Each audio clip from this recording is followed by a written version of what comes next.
이어서 성경 봉독하시겠습니다. 오늘 함께 나누실 말씀은 베드로전서 2장 18절부터 25절 말씀입니다. 성경 말씀은 한 목소리로 읽도록 하겠습니다. 사환들아, 범사에 두려함으로 주인들에게 순종하되 선하고 관용하는 자들에게만 아니라 또한 까다로운 자들에게도 그리하라.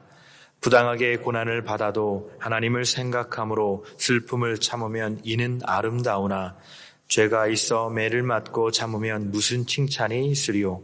그러나 선을 행함으로 고난을 받고 참으면 이는 하나님 앞에 아름다우니라. 이를 위하여 너희가 부르심을 받았으니 그리스도도 너희를 위하여 고난을 받으사 너희에게 본을 끼쳐 그 자취를 따라오게 하려 하셨느니라. 그는 죄를 범하지 아니하시고 그 입에 거짓도 없으시며 욕을 당하시되 맞대어 욕하지 아니하시고 고난을 당하시되 위협하지 아니하시고 오직 공의로 심판하시는 이에게 부탁하시며 친히 나무에 달려 그 몸으로 우리 죄를 담당하셨으니 이는 우리로 죄에 대하여 죽고 의에 대하여 살게 하려 하심이라. 그가 채찍에 맞음으로 너희는 나음을 얻었나니 너희가 전에는 양과 같이 길을 잃었더니 이제는 너희 영혼의 목자와 감독 되신 이에게 돌아왔느니라. 아멘. 안선호 목사님께서 피고용인으로서의 그리스도인이라는 제목으로 말씀을 증거해 주시겠습니다. 우리 잠깐 다시 한번 기도하고 말씀 앞으로 나아가도록 하겠습니다. 하나님 아버지 감사합니다. 그 말씀으로 천하 만물을 지으신 하나님의 솜씨를 찬양하고 믿습니다. 또한 하나님의 말씀으로 우리를 짓고 계심을 신뢰합니다. 그래서 이 아침에도 하나님의 말씀을 구합니다. 사람의 말이 아니라 하늘의 말이 우리 가운데 들려질 수 있도록 주여 인도해 주시고 이 정의 정결하고 겸손한 말씀의 통로로만 쓰임받을 수 있도록 역사해 주시옵소서. 예수 그리스도 이름으로 간절히 기도드렸사옵나이다. 아멘. 제가 어렸을 때 TV에서 했던 시리즈물 중에 가장 인상 깊었던 그게 뭐냐면요, 뿌리였습니다. 뿌리라는 이 TV 시리즈물은 그 1977년도에 퓰리처상을 수상한 알렉스 헤일리의 책 뿌리를 극화한 것입니다. 거기에 등장했던 주인공의 이름이 쿤타 킨테, 기억하세요? 이 쿤타 킨테의 눈이 얼마나 저에게 강렬했는지, 그리고 그 눈이 얼마나 선했는지 저에게 큰 인상으로 남았습니다. 그래서 10월 달에 저희가 선정하는 10개의 도서 가운데 한 권을 이 알렉스 헤일리의 이 뿌리로 정했습니다. 흑인 문학의 최고봉으로 알려지고 있고, 그리고 위대한 문학 작품으로 평가되고 있는 책입니다. 그래서 제가 그 책의 독자 서평 가운데 하나를 읽으면서 좀 인상 깊었는데 이런 내용이었습니다. 우리는 시간의 노예, 일의 노예란 말을 수없이 사용하며 살아간다. 그러나 뿌리를 통해서 진짜 노예가 무엇인지를 깨닫고 우리가 쓰는 노예라는 말이 얼마나 사치인지를 깨달았다. 이렇게 이야기를 했습니다. 저는 오늘 본 말씀 베드로전서 2장 18절에서 25절의 말씀을 묵상하면서 이 본문 사환, 노예가 주인에게 순종하라는 이 말씀을 아프리칸 아메리칸들이 읽으면서 이해하고 받아들이기가 매우 힘들겠다, 이런 생각을 했습니다. 그리고 우리의 조상들이 노예는 아니었다 할지라도 여전히 우리에게 이 말씀은 이해하기 어려운 부분이 엄연히 있는 것이 사실입니다. 노예가 없는 이 시대에 어떻게 이 말씀을 적절하게 우리가 이해하고 삶 속에 적용할 수 있을까요? 그것은 결코 간단한 문제는 아닌 것 같습니다. 사도 베드로가 순례자로 걷는 법의 원리에 대해서 말씀하신 후에 첫 번째로 적용한 것이 시민으로서의 그리스도인, 그리고 오늘 두 번째로 적용한 것이 주인들에게 순종하라, 피고용인으로서의 그리스도인이란 제목으로 제가 오늘 말씀을 증거하고자 하는 것입니다. 오늘 권면을 사도 베드로는 사환드라라고 시작하고 있습니다. 사환드라라고 번역되고 있는 헬러가 오이케테스라는 단어입니다. 한국어 번역본들을 보니까 사환들, 종들, 하인들 이렇게 번역되고 있고요. 그리고 영어 번역들을 보니까 가장 많이 번역되고 있는 방식이 servants, slaves, 그리고 domestics 이렇게 다양하게 번역되고 있는 것을 확인할 수 있었습니다.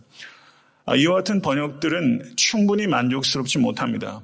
왜냐하면 이 오이케테스라는 이 단어와 정확하게 일치가 되는 현대사회의 계층은 존재하지 않기 때문입니다. 1세기의 로마 시대 노예 제도에도 분명히 부당한 학대들이 있었습니다. 그러나 쿤타 킨테의 후예들이 미국 땅에서 겪었던 대우와는 현격한 차이가 있었던 것도 사실입니다. 어떤 학자들은 로마 제국의 도시지역 인구의 약 3분의 1 정도가 노예였다고 추산합니다. 노예 제도는 로마 제국의 경제를 움직이는 핵심적인 중심축이었습니다. 그러나 유념해야 될 것은 로마 시대의 노예 제도하의 노예는 그 노예의 지위가 평생토록 이어지는 것이 아니었다는 것입니다. 그리고 노예가 인종적인 차별의 요소는 전혀 없었다는 것입니다. 그래서 전쟁 때 잡혔던 사람들이 노예로 되었지만 고대인들 가운데는 자발적으로 노예가 되고자 하는 사람들이 있었습니다. 왜냐하면 노예가 되면 안정적인 부역을 할 수 있었고 그리고 안정적인 수입을 가질 수 있었기 때문에 노예가 알뜰하게 그 얻은 수입을 저축하게 되면 자기가 가지고 있었던 큰 빚도 갚을 수 있었고 그리고 어느 시점이 되면 해방 증서를 받을 수 있었기 때문에 그리고 노예가 됨으로 인해서 오히려 완전하게 로마 시민이 될 수 있는 길이 열리곤 했었습니다. 그리고 또 하나 우리가 생각을 바꿔야 될 부분은 로마 시대 노예들은 육체 노동에만 국한되지 않았다는 것입니다. 노예들 가운데 오히려 그 주인보다 교육 수준이 높았던 사람들이 많았습니다. 그래서 로마 시대의 노예들은 교사, 작가, 토지관리인, 선장, 회계관리 그리고 의사 등과 같이 전문적이고 책임이 있는 사회적 기능을 담당했던 사람들이 많이 있었습니다. 제가 참고한 책 중에 그 주의 깊게 본 부분이 UCLA에서 역사학자로 일하고 있고 그리고 기독교 기원에 대한 연구로 많은 성과를 내고 있는 스캇 바키라는 교수가 그의 책 가운데 그레코 로만 시대의 노예 제도에서 이렇게 밝히고 있습니다. 심지어 로마 시대 노예들은 재산을 소유하였고 노예를 소유한 노예들도 있었다. 노예들의 대중 집회도 가능했으며 도시와 가정 노예의 대다수가 합법적으로 30세가 되면 해방되는 것으로 기대했다. 그렇다면 그레코 로마 시대의 노예 제도는 우리가 선입관으로 가지고 있는 것처럼 그 당시의 사람들에게 그레코 로마 시대의 노예 제도는 비윤리적인 제도로 받아들이지 않았을 것이다. 이렇게 결론을 내릴 수 있다는 것입니다.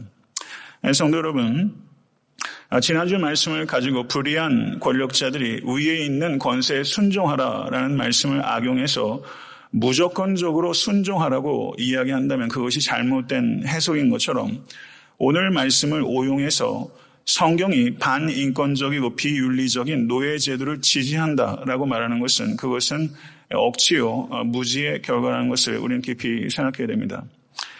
웨인 그루뎀이라는 학자가 이렇게 말했습니다.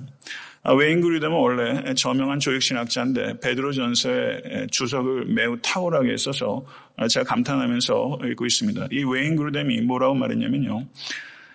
오이케테스가 자유가 없는 존재인 것은 틀림없지만 이 오이케테스를 종 혹은 노예라고 번역하는 것보다는 피고용인이라고 번역하는 것이 이 오이케테스가 가지고 있었던 경제적 지위나 기술 수준이나 교육 수준을 감안할 때 오히려 더 실제에 가깝습니다. 이렇게 주장했습니다. 그래서 어떤 한국어 번역본도 이 오이케테스를 피고용인이라고 번역하고 있지는 않지만 저는 이 웨인 그루뎀의 이 연구와 주장이 공감이 돼서 그래서 오늘 설교의 제목을 피고용인으로서의 그리스도인이라고 정하게 된 배경입니다. 그리고 종으로서의 그리스도인이라고 한다면 이 가운데 세상에서 종은 실질적인 종은 없기 때문에 현대를 살아가는 우리에게 있어서 이 말씀이 적용하기 위해서는 피고용인으로 일하고들 계시지 않습니까? 피고용인으로서의 그리스도인이라고 정하는 것이 우리와 현대를 사는 우리와 연관성을 더 밝힐 수 있기 때문에 제가 피고용인으로서의 그리스도인 이렇게 제목을 정하게 된 배경입니다. 베드로는 범사에 두려워함으로 주인들에게 순종하되 선하고 관용하는 자들에게만 아니라 또한 까다로운 자들에게 그리하라. 이렇게 이야기를 하고 있습니다. 여기서 범사에 두려워해야 하는 대상이 주인입니까? 주님입니까? 이것에 대해서 학자들의 논란이 있었습니다. 종들이 범사에 두려워해야 되는 대상이 누구인가? 그런데 바로 앞 구절을 보니까 하나님을 두려워하며 왕을 존대하라 이렇게 말을 하고 있습니다. 왕이 두려움의 대상이 아니라 오직 여호와 하나님께서 두려움의 대상이라고 말씀드린 바가 있습니다. 그렇다면 오늘 본문에서 범사에 두려워하는 대상은 주인이 아니라 주님인 것입니다. 그리스도를 주님으로 영접하셨습니까? 성경시대에 그리스도를 주님으로 영접한 사원은 자신이 이전에 가지고 있었던 정체성, 주인의 종이라는 정체성보다 더 중요한 핵심적인 정체성을 갖게 됐는데 그것은 나는 주인의 종이기 이전에 주님의 종이라는 정체성입니다.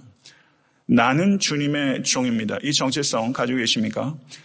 자신의 정체성의 변화를 갖게 되면 그것은 연쇄적인 변화를 가져옵니다. 그것은 나는 주님의 종입니다. 라는 정체성은 반드시 주인을 바라보는 관점과 그리고 자신이 하는 일과 그리고 그 일에 대한 태도에 대한 관점을 바꾸게 되는 것입니다. 그리스도의 종은 주인들에게 순종하는 것을 주님께 순종하는 것을 일부러 받아들입니다. 그것이 하나님의 뜻입니다. 그래서 선하고 관용하는 주인들뿐만 아니라 까다로운 자에게도 순종하며 죽게 하듯 섬길 수 있게 되는 것입니다. 다만 까다로운 주인이 죄를 범하도록 조장하지 않는 한 까다로운 주인에게 죽게 하듯 순종해야 하는 것이죠. 성도 여러분, 그리스도를 영접하기 이전에는 대다수의 사람들이 주인에게 순종하지만 그것은 매우 수동적인 것입니다. 예외가 없습니다. 그러나 예수님을 나의 주님으로 영접한 사람은 까다로운 주인에게도 능동적으로 순종합니다. 사람에게 그냥 눈 가리고 아웅하는 식으로 비유나 맞추려고 볼 때만 열심히 일하는 식으로 일하는 척하지 않습니다. 어떠한 의도나 저의가 없이 순수하게 기쁨으로 열심히 일을 할 수 있는 것이 그리스도를 주님으로 모신 사원의 태도인 것이죠. 사도 베드로가 여기에서 우리에게 가르치고 있는 것은 주인에 대해서 비굴한 태도를 가지라고 가르치는 것이 아니라 믿음의 태도를 가지라고 말씀하고 있는 것입니다. 주인들이 종에게 긍휼을 베풀지 않을 때에도 종은 주인의 종이 아니라 주님의 종이기 때문에 자신에게 까다롭게 대하는 주인을 향하여서도 하나님의 긍휼을 본받아 긍휼을 베풀 수 있는 존재가 된 것입니다. 이와 같은 방식으로 까다로운 주인 밑에 있는 그리스도인 종은 자기 자신에게 무엇인가 다른 근원, 초자연적인 근원을 가지고 있다는 것을 증명하게 되는 것이죠. 성도 여러분, 놀랍지 않습니까? 내 안에 초자연적인 근원을 가지고 있다는 것을 증명하는 것입니다. 19절에서 20절을 보게 되면 부당하게 고난을 받아도 하나님을 생각함으로 슬픔을 참으면 이는 아름다우나 죄가 있어 매를 맞고 참으면 무슨 칭찬이 있으리요. 그러나 선을 행함으로 고난을 받고 참으면 이는 하나님 앞에 아름다우니라. 아멘. 성도 여러분, 성경 원어를 보게 되면 이 19절과 20절의 처음과 끝이 카리스, 아름다운이라로 시작해서 아름다운이라로 끝나고 있습니다. 그러니까 19절과 20절은 명확한 의도를 가지고 사도 베드로가 그렇게 하는 것이 아름답다는 것을 강조하고 있는 것이죠. 18절에서 사도 베드로가 까다로운 주인에게도 순종하라고 권면한 이유는 그것이 하나님 앞에서 아름답기 때문입니다. 성도 여러분, 오늘 꽃꽂이 좀 보셨어요? 수고하는 분들이 계신데 이거 참 쉽지 않을 거예요. 매주 토요일에 오셔서 꽃꽂이 하시는데 매주 꽃을 보면서 제가 참 마음이 좋지만 오늘 꽃은 참 좋은 거 있죠. 제가 개인적으로 해바라기 참 좋아합니다. 그래서 여기 해바라기가 있죠. 제가 들판에 와 있는 것 같은 느낌을 좀 받았고, 그리고 2년 전에 그 파라과이 선교 갔을 때 아순시온에서 이과수를 향해서 가면서 한쪽 전체가 해바라기로 들판이 끝이 없이 이어지는 걸 보면서 그때 선교사님이 졸라서 차를 세우고 그 해바라기 배경으로 사진을 찍었던 적이 있는데요. 해바라기가 참 아름다운 것 같습니다. 제게 영화를 보면서 이 장면 참 아름답다라고 느꼈던 경우가 팀 로빈스 그리고 모건 프리먼이 주연했던 쇼생크 탈출입니다. 그 영화 보셨어요? 쇼생크 탈출 안 보셨으면 한번 보십시오.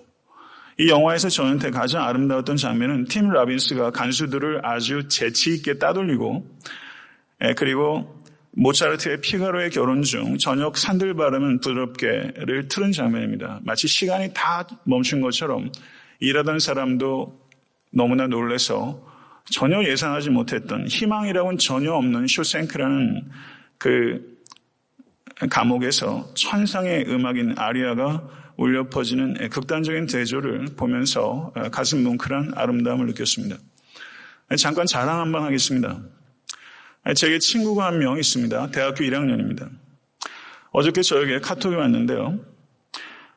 설교 준비하느냐고 수고하시는 목사님께 위로를 드리고 싶어서 음악을 전공하는 친구입니다. 자기 학우와 함께 콘서트 홀에 몰래 들어갔답니다. 그래서 두 사람이 바이올린 이중주를 연주한 것을 녹음해서 저한테 보냈어요. 제가 그거 들려드리고 싶은데 참겠습니다. 그리고 뭐라고 썼냐면요. 목사님 설문을 들을 때마다 이 슬프고 악해진 세상에서 하나님께서 원하시는 것을 그리고 해야 하는 것들을 꼭 지키고 싶어 하시는 마음이 느껴져요. 힘내세요. 이 곡은 단순하고 작고 아름다운 곡입니다. 이렇게 제게 보내왔어요. 그래서 제가 3분여 되는 그 음악을 듣고서 설교의 중압감을 벗어나서 제가 음악에 대해서 잘 모르는 사람에도 불구하고 그 연주에 흠뻑 춘해서 제 가을도 제법 아름답게 익어가고 있구나 이런 생각을 했습니다. 그래서 저희 집사람한테 가서 그걸 들려주니까 시끄럽다고 그러시더라고요.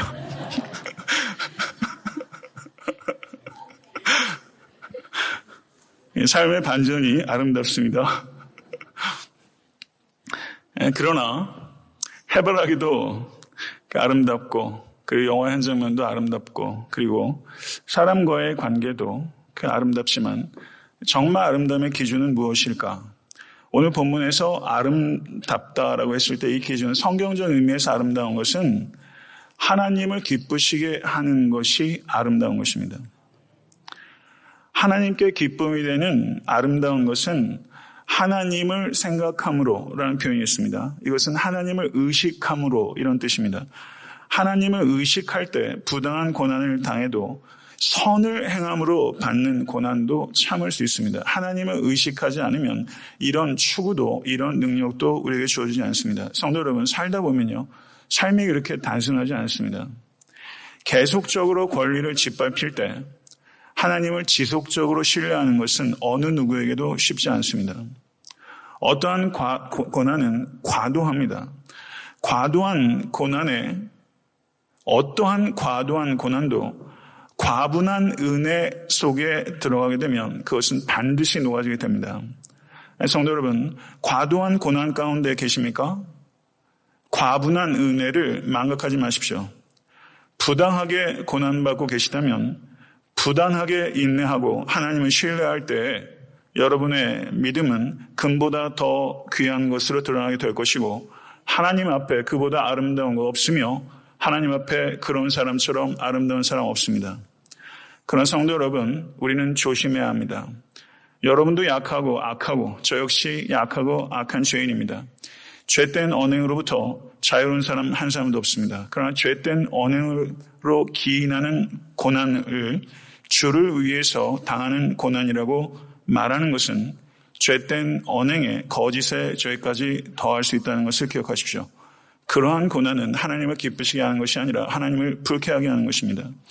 불순종하여 고난을 받고 계시다면 그것은 하나님의 뜻과는 무관한 것이기 때문에 회개하십시오. 만약에 순종하여서 고난을 받고 계시다면 거기에는 하나님의 뜻이 있는 것이며 하나님께서 크게 영광을 받으신다는 것을 기억하시고 기뻐하십시오. 21절은 이를 위하여 너희가 부르심을 받았으니 그리스도도 너희를 위하여 고난을 받으사 너희에게 본을 끼쳐 그 자취를 따라오게 하려 하셨느니라. 성도 여러분, 주님께서는 내가 그 길을 앞서 걸었으니 너희가 구원을 받았느니라 이렇게 말하는 것이 아닙니다. 내가 그 길을 걸었으니 너희도 그 길을 따라 걸으라 이렇게 말씀하고 있는 것입니다. 성도 여러분, 그리스도인들은 한 사람도 예외 없이 예수 그리스도께서 걸어가신 길로 부르심을 받은 것입니다. 받아들이시겠습니까? 이 말씀을 달리 해석할 수 있습니까? 없습니다. 틀림없습니까? 그렇다면 그 길 걷고 계십니까? 이 말씀은 그리스도인들은 고난을 추구해야 할 필요가 있다는 뜻이 결코 아닙니다. 그리스도인들에게 고난을 추구하라고 성경은 얘기하지 않습니다. 고난이 찾아올 것이라고 말씀하시는 것입니다. 고난이 찾아올 때 참된 그리스도인들이 이겨낼 뿐만 아니라 심지어 기뻐할 수 있을 것이다. 주님의 약속입니다. 베드로전서 4장 13절은 오히려 너희가 그리스도의 고난에 참여하는 것으로 즐거워하라. 이는 그의 영광을 나타내실 때 너희로 즐거워하고 기뻐하게 하려 함이라. 아멘. 성도 여러분, 부당한 고난을 당하게 되면 당황스럽고 절망스럽습니다. 그런데 그때 기억하십시오. 정말 그 주를 위해서 선을 행함으로 당하는 고난으로 그리스도인들은 부름받았다. 이것을 기억하는 순간, 기억해내는 순간 우리는 우리의 마음을 지킬 뿐만 아니라 세상이 알지 못하는 기쁨을 경험하게 될 것입니다. 그는 죄를 범하지 아니하시고 그 입에 거짓도 없으시며 욕을 당하시되 맞대어 욕하지 아니하시고 고난을 받으시되 위협하지 아니하시고 오직 공의로 심판하신 이에게 부탁하시며 친히 나무에 달려 그 몸으로 우리 죄를 담당하셨으니 이는 우리로 죄에 대하여 죽고 의에 대하여 살게 하려 하심이라. 그가 채찍에 맞음으로 너희는 나음을 얻었나니. 아멘. 너희가 전에는 양과 같이 길을 잃었더니 이제는 너의 영혼의 목자와 감독 되신 이에게 돌아왔느니라. 아멘. 이 글을 쓰고 있는 사람이 누군지를 우리 다시 한번 생각해야 됩니다. 누구였습니까? 베드로입니다. 베드로에게 예수님께서 십자가에 대해서 처음 예언하셨을 때 베드로가 예수를 꾸짖었습니다. 에피티머, 꾸짖었습니다. 그리고 주님께서 잡혀가셨을 때 베드로는 3번이나 부인했습니다. 그러나 베드로는 회개에서 회복되었고 그리고 십자가를 향해서 철저하게 전향했습니다. 그래서 십자가가 베드로에게 걸림돌이었지만 저가 철저하게 전향하고 십자가는 베드로에게 모퉁이돌이 되었던 것입니다. 베드로에게 십자가가 그러한 의미가 되었던 것처럼 우리 예수 그리스도를 믿는 이 자리에 계신 모든 성도들에게 십자가는 나음을 얻었느니라, 치유의 도구일 뿐만 아니라 여러분과 저의 존재 방식이 십자가입니다. 할렐루야, 믿으십니까? 그리스도인들의 존재 방식이 십자가입니다. 예수 그리스도는 죄가 없으신 완전한 분이십니다. 그럼에도 불구하고 고난을 당하셨습니다. 예수께서 당하신 부당한 고난만큼 부당한 일을 우리는 결코 겪을 수 없습니다. 여러분이 아무리 부당하다고 해도 그것은 예수께서 당하신 부당함과는 비할 바가 아닙니다. 부당한 고난을 반응하시는 예수 그리스도의 그 방식이 바로 그리스도인의 방식이 되어야 한다고 말씀하시고 그렇게 살도록 하기 위해서 예수 그리스도께서 앞서서 걸어가신 것입니다. 분명합니다. 할렐루야. 성도 여러분 믿으십니까? 이게 얼마나 하나님께서 우리를 높여주신 것입니까? 이렇게 살 수 있다고 우리에게 말씀하신 것이죠. 이건 분명히 큰 짐이기도 하지만 큰 영예입니다. 예수 그리스도께서 십자가 위에서 당하신 모욕은 극치적인 모욕입니다. 예수 그리스도께서는 십자가 위에서 비굴하게 행동하신 것이 아니라 분명하게 행동하신 것입니다. 욕을 당하시되 맞대어 욕하지 아니하시고 고난을 받으시되 위협하지 아니하시고 오직 공의로 심판하게 하는 이에게 부탁하시며 분명하게 대응하신 것입니다. 성도 여러분, 부당한 고난 가운데 계십니까? 부당한 고난까지 얘기할 게 뭐 있어요? 자존심만 조금 상해도요. 그러면 예외 없습니다. 여러분도 그렇고 저도 그렇고 맞받아치려고 합니다. 눈에는 눈, 이에는 이, 그 정도로 맞받아치는 게 아닙니다. 10배는 갚아줍니다. 세상 원리가 그렇습니다. 당한 것 이상으로 갚아줘야 그나마 내 상처가 치유된다고 생각합니다. 지금 당장 힘이 없으면 그때는 나중에 복수하겠다고 으름장을 놓습니다. 수많은 무협지에서 그렇게 주인공은 산속으로 들어가서 무술을 연마한 후에 하산하여 악당을 물리칩니다. 하나님께서는 우리들의 삶이 무협지가 되기를 원치 않으십니다. 성도 여러분, 복수를 다짐하고 행하는 방식의 문제가 무엇인지 아십니까? 그것은 하나님을 의지하지 않고 자기를 의지한다는 것입니다.